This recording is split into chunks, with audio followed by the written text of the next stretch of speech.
Hey guys, good evening. So it's August 27th and it's about 8:30 at night.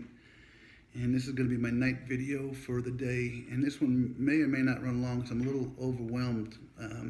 Sometimes I can't even begin to explain how this journey is taking hold and how it's being guided and so forth. So I'm in a place right now. Let me start there. I'm in a place called the Old Riverton Post Bed and Breakfast, and how I came to be here. Sort of a unique story of a community coming together. What this place is just, I can't explain. Sometimes you live somewhere, you go somewhere, and it just immediately grabs hold of you. And upon being here for the first, I'm going to blast you guys with some pictures, maybe tomorrow morning, maybe later tonight, of this place, because it is just the coolest thing in the world. It used to be the old Riverton Post Office before a flood took it out many years ago, and the post office moved uptown. And the proprietor is a gentleman by the name of Jim Adams and his wife Christy. There's stories right there to tell. I'm going to share with you guys. But before I do, I asked Jim. I didn't meet Christy, but he shared some stories with me. And talking about Joplin, she was affected by Joplin, and I asked her to share her story. She was caught up in it, I should say, survived it, but her advices were pretty funny. The first words out of her mouth he said all the time, just so you know. The story goes like this. She had gotten her Harley license and was driving home when she heard the sirens. So she got down to her crawl space, and when she came through, she had to climb out through 2 floors or 2 stories of debris. And that's pretty, I mean, again, I don't think there's many of us out here right now could even imagine what that might be like, to go ahead and to walk down your basement and 15 minutes later walk out of, have to crawl out of that. And then, but Jim says the first thing she'll tell people is when you hear the sirens, grab your purse and your shoes, because she was barefoot. So she grab your shoes, your sneakers, and your purse, and get underneath.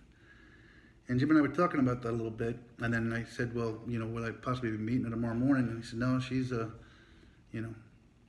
librarian up at the school. And I had a laugh because, remember, I had asked him, I said, hey, do you think you can do, between you and her, when I heard his story, a little FaceTime for me? I think the people I meet do their stories so much more justice than I ever could in the translation. And even just the humor of that is lost when I try to give you the translation of it. So I asked him, he said, well, I don't have any problem with it. He said, but Christy, she's kind of shy. And I'm thinking to myself, Harley riding librarian, kind of shy. I don't know if that really goes from there. But the place, I walked into it and I immediately called my kids and my significant other there and said, hey, I want to come on back here and spend a couple of days. It just sucked me in. And I really did. So the story kind of goes like, oh, Jim's story, you know, he was sharing how he lived down by the river and they had a flood that took everything they had. So they were saying how people think they can't replace things, but if it can be lost, or I forgot what the phrase he used, and again, I won't do it justice, but basically, you know, if it's a possession, it can be replaced. You cannot replace the dialogue that we're having right now, the loved one sitting next to you, the people you go to bed and dream about at night or worry about at night. So again, I'd love for him to tell that story. But so the story for how I got here kind of goes like this. I got a text from a friend, the navigator, last night, and said, hey, this woman Amy heard about your journey and really believes in it, and said to contact this guy Jim. Okay, so I contacted Jim, and he said, hey, yeah, I really like what you're doing, and heard you're in need, and I got a place for you tomorrow that I think you'll enjoy. So I try not to be very intrusive with folks, and I said thank you so much, and that was fantastic. And then Amy, I think, cared enough to call me back and say, hey, did you reach out to Jim? I said, yeah, I think we're all square. Around the same time, I got an email from somebody, I believe, that saw me on Facebook and said, hey, do me a favor, give me a call tomorrow morning at 7 a.m. So Riverton was about 5 or 6 miles short of my destination, I thought, but if you heard me during the day, that 5 or 6 miles short was a lifesaver because I wasn't going to make it. I just had a really tough day out there today. So anyway, I called this gentleman up, and he goes, hey, we got a place for you tonight. And I said, well, I don't want to be unappreciative, but I guess I got worse problems. I've got 2 people offering me somewhere to stay. And I said, would it be available tomorrow night possibly? And he said, yeah, that might actually work out better. I got a group of people I'd like you to meet. And I love to spread the message of point the thumb and what it means, and pointing the thumb at yourself before you start pointing the finger back at somebody else, and it will de-escalate any situation, I promise you. And so she had arranged for me to talk to this gentleman, and then about 4 o'clock this afternoon, as I was really dragging ass, quite frankly, getting into Galena, maybe before 4, maybe about 3 o'clock, my phone rings. I was actually talking to somebody on the road. Oh God, why didn't I get his picture? And I don't remember his name. I want to say Joe. A gentleman rolled up on me and said, can I get, he had a work truck, couldn't offer me a ride, I don't think, or he may have, but said, can you use some water? And I said, yeah, I sure could. And he had a little packet of like an instant, it wasn't Gatorade, but maybe similar, and you open up this little tin foil, pour the cold water in there, and it's like 8 ounces of cold flavored, energy replacement. So that was really appreciated that he did that for me. And the phone rang, but I was meeting with him and talking with him. So I then called back Bert, and Bert said, hey Jim, I kind of caught wind of what you're doing, really like it, and we'd like to get together for dinner with you tonight if that's okay. He said, I have a few gentlemen from my Thursday men's group that would love to meet you and hear your story. How does 7 o'clock sound, being you're probably going to get a little bit later, you need to clean up? And I said, yeah, I really appreciate that. So then lo and behold, show you how quality these people are, Amy called me back around 5:30 to say, hey, are you situated? Do you need anything? Is there anything? Are you covered for the night? And good Lord, I mean, talk about people reaching out and humanity. And then, so Bert and Lori, his wife, were coming to pick me up. And I got some text messaging coming through, coming to pick me up. And I was waiting outside. And a gentleman rolled up. And I thought that Brian had told me Brian was the gentleman for tomorrow. I get the names confused sometimes, so if I'm wrong, I apologize, Brian. I think his name was Brian, and he called me up to make sure I was set, and he was trying to find out what time I might be into town tomorrow, because I'm not doing the full 20 tomorrow.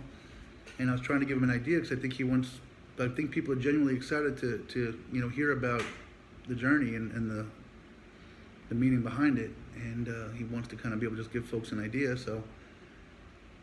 And he asked for Bert. Well, as I'm on the phone with Brian, I thought Bert told me he was pulling up in a silver pickup truck. And this gentleman rolls up in, I'm colorblind, but a maroonish red pickup truck. And I'm on the phone, and I said, Bert? He goes, no, I'm Dan.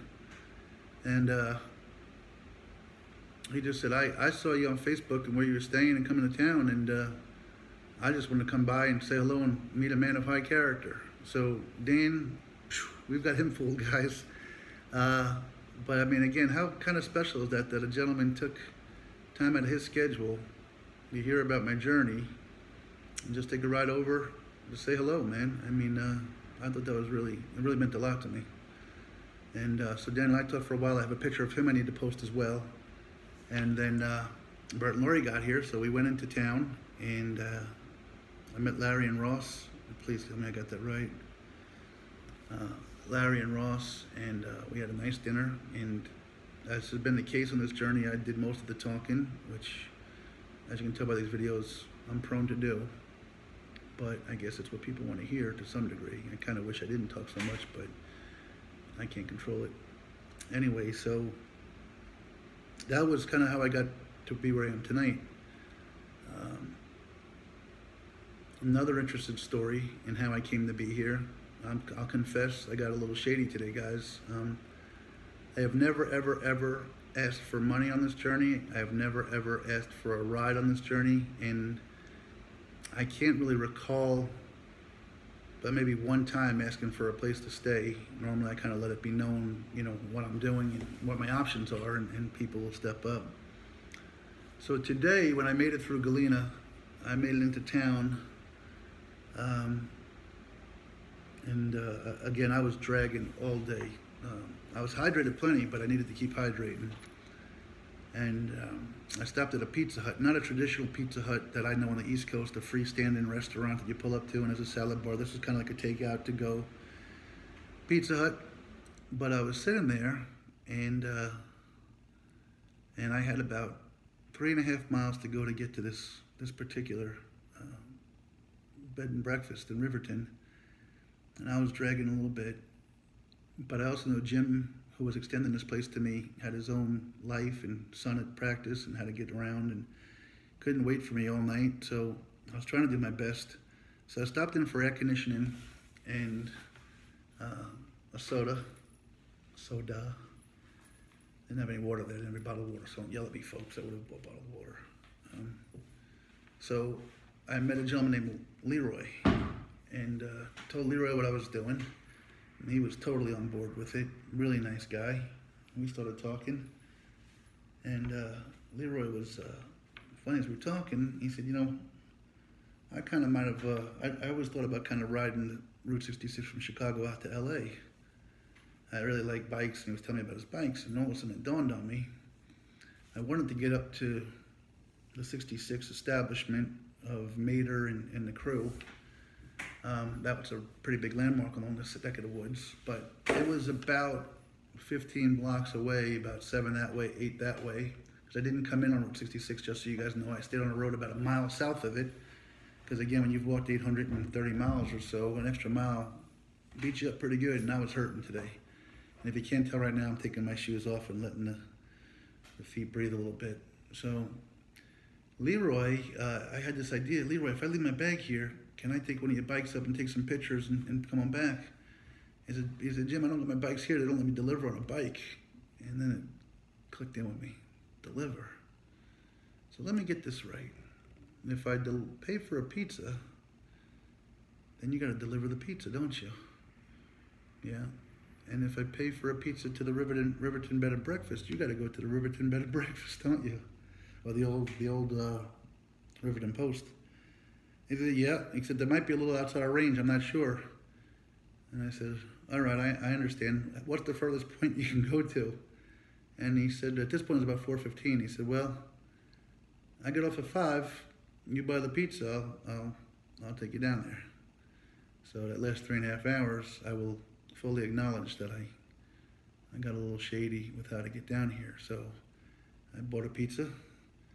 The bad part is I meant to give it to Leroy. So here I have absolutely one full cheese pizza that I don't even like pizza between me and you.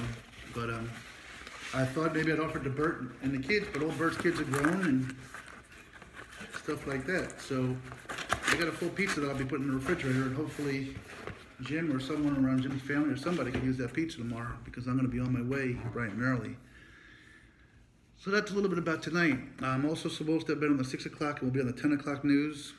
As Jim was proud to tell me, he has a smart TV inside, which my kids will be proud to tell you that a smart TV is much smarter than I can ever be.